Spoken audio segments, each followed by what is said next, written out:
Hello, fine arts enthusiasts. Hey, today we're going to do something a little bit different. I want to show you something. I'm an old timer, man, and let me show you what I got here. Let's walk into the old living room. This is where we spend most of the time in the evening.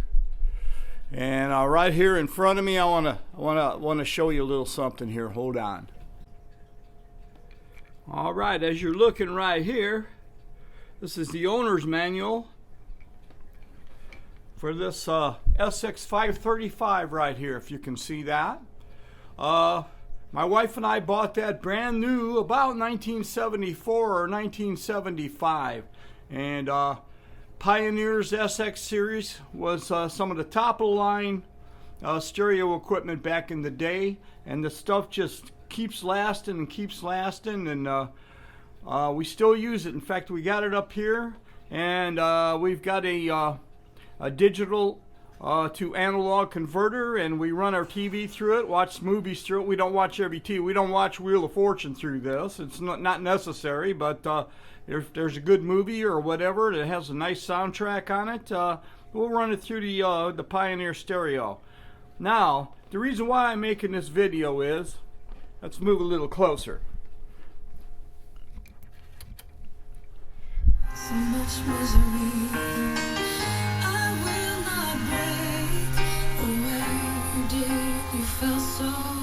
Okay, I'm running it out of a Technics 10-inch speakers. Okay, got the radio on. Decent. But as you notice, the last indicator light has burned out on me the other day, and we're going to take this thing out of here and unplug it, and we're going to take it down to the workshop, and we're going to tear this thing apart, and we're going to install some brand new LED lights in this thing. And you know what? If I screw this receiver up, you'll never see this video. But hey, meet me down in the workshop. Get yourself a cup of coffee. Meet me down in the workshop, and we're going to tear the hell out of this thing and put some lights in it. I'm tired of looking at a blank screen here. It's a matter of principle, I think. Okay, I hope you got your coffee. Walk into the old workshop. Here we are. There it is. This room right here, you know what? This is where right in here I can fix anything from a transmission to a broken heart right in here. All right. So, what we need to do when we get started, you take this out apart and take this front plate off and pull these knobs out of here. This is a 1974. I was looking at the owner's manual, and it has a little code on it. It has the 74 in there. So my wife and I got married in 1973. We thought we needed a stereo, and this is what we chose right here, the SX535. It's never let us down. The only thing, like I said, the lights went out, and somewhere in my stack of stuff, where? We've got these LED lights right here. I've got 8 of them. I think it's going to take 7. The 2 meters are out, and the indicator wand still works. Even if that went out, I don't think I would mess with that, because this is, if I remember right, it's like you got to solder, and it's in a soft plastic that sticks in, and that's probably petrified by now. But anyway, in the meantime, let's walk down the hallway into my man cave here. We got to have a little background music for this project. So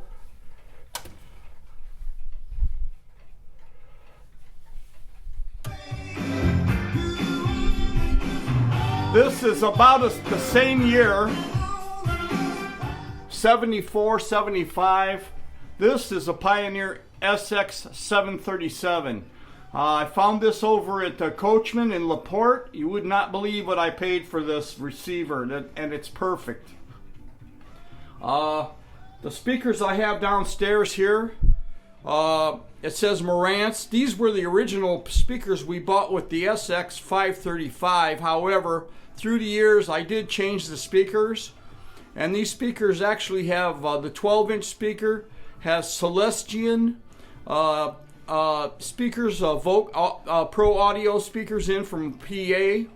They're brand new, and I did change the mid-range and the speaker and the tweeters to new products. I bought them at Parts Express, I think, and the thing cranks.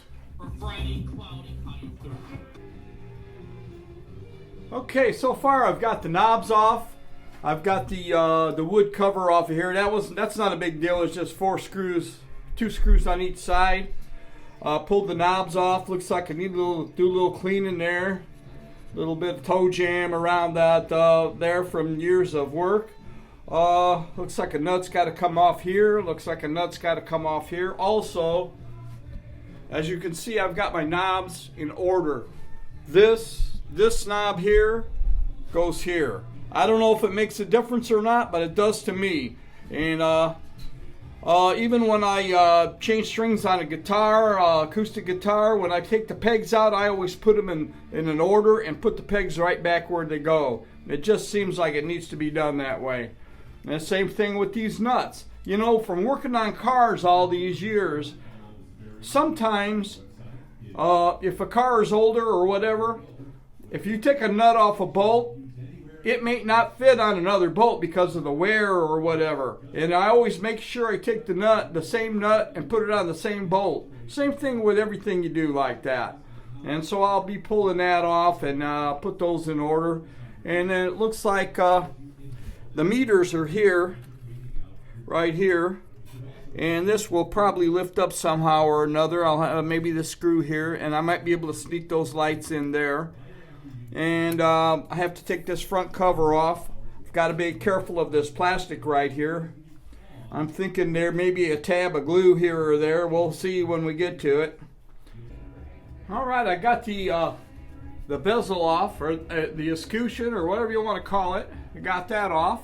We'll clean that up before we put it back on. That was no big deal. A couple screws right here, and the nut here, and the nut here. Now I'm looking at this right here, the indicator wand, or whatever you want to call it. That looks right there. That looks like an accident waiting to happen right there. Don't touch that, man. They're gonna break that. Hey, and I'm not done with this video yet, so let's see what happens. Got to move that up out of the way. It looks like it'll move up out of the way and probably come out of this track here and put it. Maybe I'll tape the top of this back there to keep it from getting in my way, because I think that's very fragile right there, I'm gonna say. All right, I got the indicator wand out of the way, slid off this track here. Got to be real careful with that thing, I'm telling you. Took a piece of masking tape and tacked it back that way, as you can see. Have it out of my way. There's a little molding that goes on the top right here. 2 screws right here, right here. Now we've got to get this part off. And I am kind of looking, I bet there's some glue in there. So we're going to have to investigate that a little further. Might have to warm it up a little bit and get a tool back in there. Make sure I don't scratch it or crack it. Man, that'll be bad. And that's where the lights are, underneath here, and also back in here. So we'll see.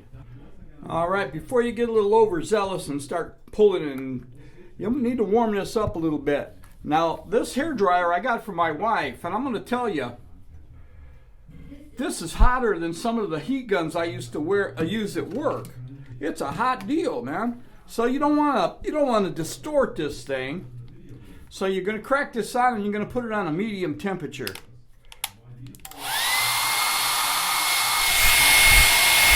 That's cold right there. That's hot.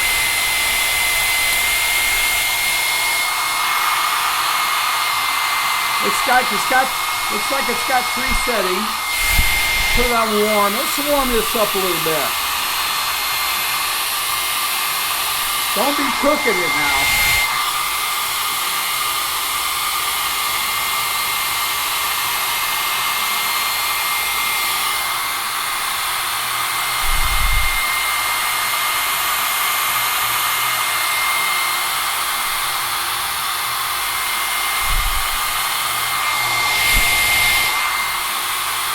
That's probably warmer than I think it is.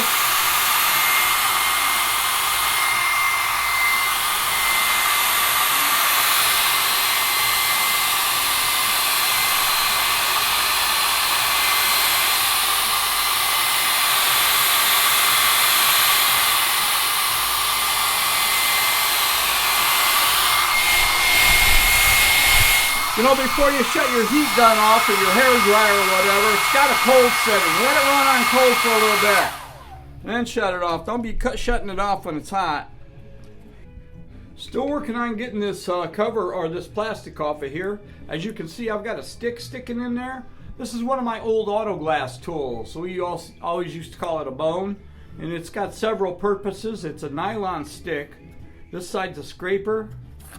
This side used to put rubber set windshields in with, or paddle. You could use it for a paddle. But also, it's not going to scratch this, and it's going to be very gentle on this. It's not like sticking a screwdriver in there. It's this would be non-scratch. And I'm going to work from one side and work over to the other side very gently and with a little bit of finesse. And I'm going to get this off of here because we got glue in here. And I can hear it. I can hear the glue popping as I work.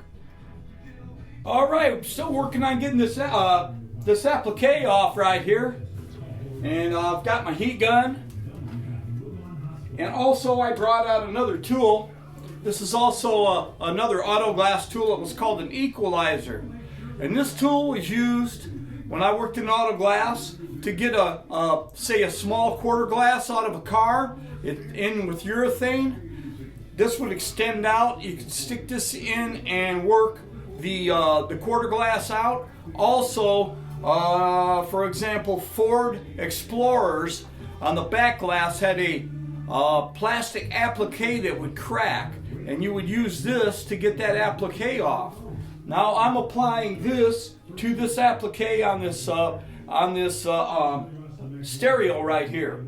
I don't need to extend the blade or anything, but what I'm going to do is, got my heat gun or my, get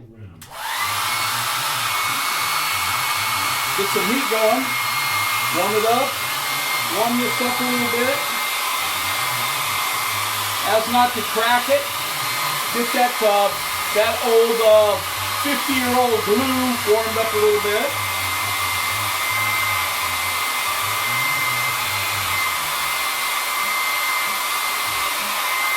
I don't think it's going to take much. Hit the cold button.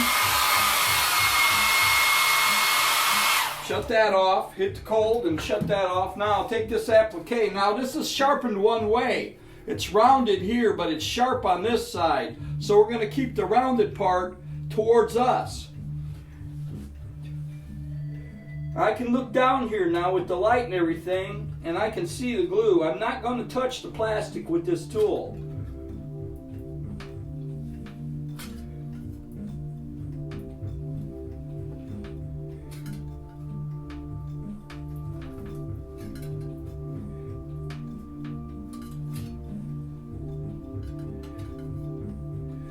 The object's not to slide it like a knife, but to kind of work it back and forth, so you have control over what the heck you're doing here. And you don't have to push it like a madman. You just kind of, use a little finesse here. Now we're getting up to the indicator wand. We don't want to cut that in two. Look at us. Just fell right off. I scared it off of there. Luckily it landed on my sock. No scratches.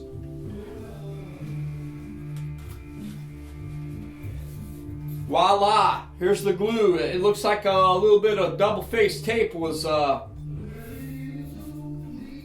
it come out unscathed. Hopefully I won't put this upside down when I put it back together. That would be bad. We'll sit this off to the side. Okay, I got that applique off. Here's where the glue was right here, as you can see. I'm not worried about re-gluing it when I put it back together. Let's put a little light on that. Now we've got 1, 2, 3, 4, 5 lights. They look like a little old-fashioned car fuses in there. We're going to replace those. And then here's the meters. We're going to dig around and get those lights out of those meters right there. It should be a thing of beauty, I'm telling you. Well, since the light's so bright, I tried to change the light setting on my camera. Maybe you can see a little better. Let me get it up this way. Now I use a pick, for something like this, I got a pick set like this. That's about the, you know, you can get a screwdriver and start picking around, but you know, a pick set is what you need for pulling stuff like this. Pick set and a pair of tweezers. And in the background noise, you can hear that bass thumping. That's Chrissy Hines, the Pretenders. That's my SX535 bumping back there. Okay, I got the new LED lights installed in here, and it was really a simple operation to get those in. Instead of fumbling around with my fingers in there, what I did was I grabbed, let me just use one of the old lights, I'll show you. I grabbed one of the new lights with the needle nose pliers.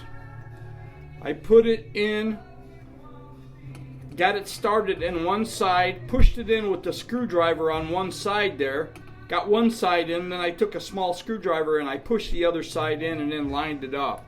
It took just a matter of seconds to do each and every one of those. So our next step is get the lights in these meters here. The background music, that's Marshall Tucker's 10th album. You can hear Tommy Caldwell bumping on that bass right there. All right, I'm about ready to put the face and the applique and everything back on there. One thing I did, probably doesn't make any difference at all, but where that glue was, you see that where that glue was right there? I took a Sharpie, a black marker, and wherever there was a little scratch, I touched that up. Now I know this is probably aluminum chassis or whatever, but I don't know what's going to show once I get that application back on there. So I just took a Sharpie and I just touched all the scratches up on that. Okay, I took the face and this applique upstairs and cleaned it. And I cleaned this glass right here, front and back. And I don't know if you can see this or not. That's what came off the glass right there, if you can see that dirt. When you're cleaning this, don't use glass cleaner on it or any kind of chemical. Just some nice, real hot, not real hot, but warm to hot water, and use a soft paper towel. There's two different kinds of paper towels you can buy. Viva is a good one, a good provider. This is a soft paper towel right here. This is not a soft paper towel. This is for cleaning windows and glass and things like that. This is for cleaning objects that you don't want to scratch up. It's more, it's soft, and that's what you want for this. Also cleaned the face, and then I cleaned this applique up. So we're ready to put the other two lights in the meters and go ahead and put this thing back together and take it upstairs. Okay, I've got the indicator wand back on, and I just want to, you got to be real careful with that thing. That thing is real fragile. And I've got that back on, got the applique on so far. And I wanted to show you something what I was talking about. So,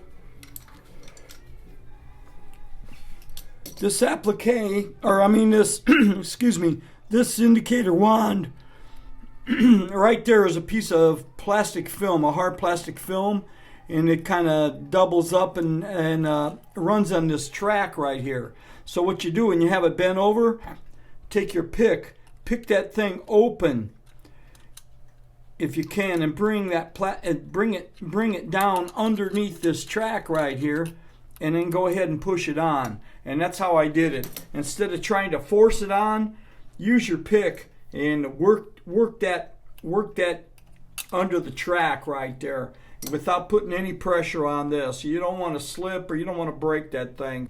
Okay, so far I've got the applique on. I've got the faceplate put back on. I wanted to just point out something. See these nuts right here, here and here? That holds the bottom of the faceplate on. And when you install this, make sure you put the bottom on first. then make sure you got enough threads right here to put these nuts on. If you just slide it up there and put screws on the top, chances are these nuts aren't going to fit on here. So you got to put the bottom on first, then snug your nuts up hand tight like that, and then put your screws in, and then go back with a tool and tighten these up like they were when you first started on it. All right, I got the plate off. This is where the meters are right here, and you can see this. It's not going to be a big deal to change the lights on those either. You got to be real careful of your wires. I mean, this is an old unit, right? It's where your pick comes in handy. You got to pick those wires back out of the way so you can actually get this thing back where you can work on it. Okay, I got the new LED lights installed. It was no big deal. Right there, right there. Got to lay it flat on the table. And we're going to put this back together. Also, we're going to wipe a few parts down here. A little dirty from the past. I did take this apart years ago and spray the pots and everything, and I don't have any problems with cracking or popping or anything in this so far. But give it a good dusting and take the hair dryer, put it on cold, blow the parts off a little bit, and then we'll put it back together. Take it upstairs and see what happens.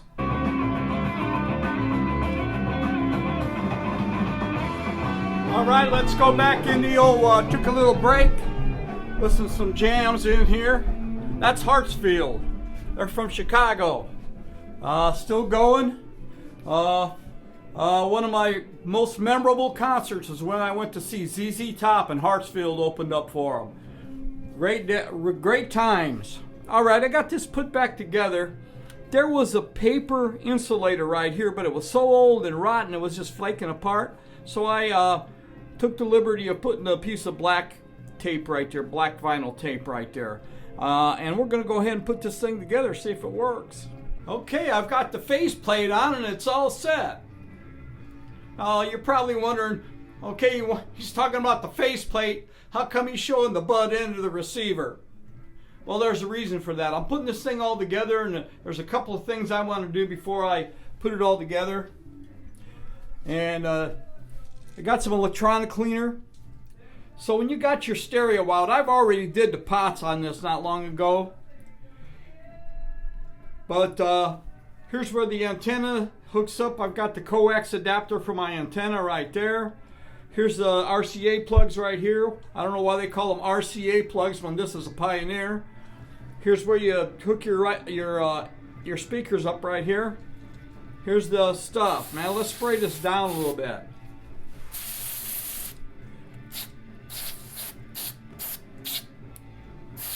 You know, it's been sitting around a while. Let's spray her all down right there. I don't know if it does anything or not, but it makes me feel better. Now, look at this. This is loose. Now, this is for my FM. I got an antenna in the attic, and this is for my FM. But you know what? This is the 21st century, and I don't care. This receiver is from 1974. But if you have a converter that converts a digital signal to analog, and you got yourself a Fire Stick, you can get any radio station in the country on a Fire Stick and run it into this 1974 receiver. We are in the fringe areas of the Chicago area, and there's a lot of good Chicago stations that come in. I'll tell you what, there's a lot of really good South Bend and Mishawaka stations too. And Indiana does have a lot of good radio stations. But I can pick up my my Fire Stick remote control, and I can talk into it and say, hey, WXRT 93.1 Chicago, and it comes right in on my receiver. And because of Fire Stick and because of the digital signal and the streaming. And that's something to think about. You know, I use my antenna too. I pick up South Bend 94.3, the rock station, and the talk station is 95.3 out of South Bend. And a couple of really fine stations, but when I want to hear something elsewhere, I can pick up the Fire Stick remote control and get anything I want. Something to think about. Alrighty, and what we're going to do before we put this wood cabinet back on, this case back on my stereo, we're going to clean it up. We're going to use a little Johnson paste wax right there, and we're going to go over it with Johnson paste wax, let it dry. I'm going to run and get myself a cup of coffee and let that wax dry on there. Then we're going to buff it off of there, and then we're going to put it back together. And this stuff is, man, this is, if you ever follow my clock videos, every clock that I get and revive or rescue, I always finish it up with this stuff right here. And man, that's really some good stuff. Okay, I've got it upstairs. I think I know where all the wires go to. Let me look down in there. Look at, there's hardly any dust in there. That's because I cleaned this up before I made the video. All right, you can see there's the cables for the speakers right there. And a couple of tips if you're, through the years I kind of learned this, but use just enough cable or just enough wire for the speakers. As you can see, we have a speaker behind the this end table here, and we have another speaker sitting right here. Okay, and I got a spool of speaker wire 50 feet long, but I decided to use like 6 feet here and probably 8 feet there. That's all the cable you need. You know, resistance is the whole thing. And use some heavy cable. Just don't use some little light gauge stuff. Also, before you put your speaker cable, hook your speaker cable up to your stereo, take your pocket knife, okay? Take your pocket knife and take the corrosion off that. Skin them back and then twist them and put it on. And you turn out a lot better. You know, it's kind of a funny thing about a pocket knife is in the UK, they made pocket knives illegal. And you know, today you can find guys in the alley that have starved to death because they couldn't get into a bag of peanuts. So I don't know if that was a good call or not. But anyway, let's get this installed and see what happens. All right, I got my receiver installed under the television and in the entertainment section of our house here in the living room. Here goes the big moment. Let's see if this thing works and lights up and whatever. I'll turn the volume down in case I turn it on and it starts smoking. You know what I mean? Voila! Man, I haven't seen those meters light up in years. That's a thing of beauty right there. Let's see what's on the radio. Oh,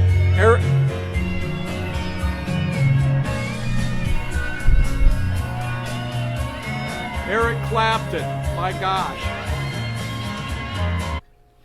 All right, I'm down here on the floor with the stereo. Got it all set. I got the digital to analog converter hooked to the TV, goes to the stereo. I got it on auxiliary so we can listen to movies. Then my DVD CD player, I run directly into this and I put it on tape playback is what I put it on. That way it's got two different, I don't interfere with what happens on the TV. So if you watch a movie on a DVD, which is very rare because you get it with a Fire Stick, you get every movie there is almost on there. And if they don't have it for free, you can always buy it or rent it or whatever. So we watch most of our movies when we watch them on the TV like that. But anyway, hey, it's all set.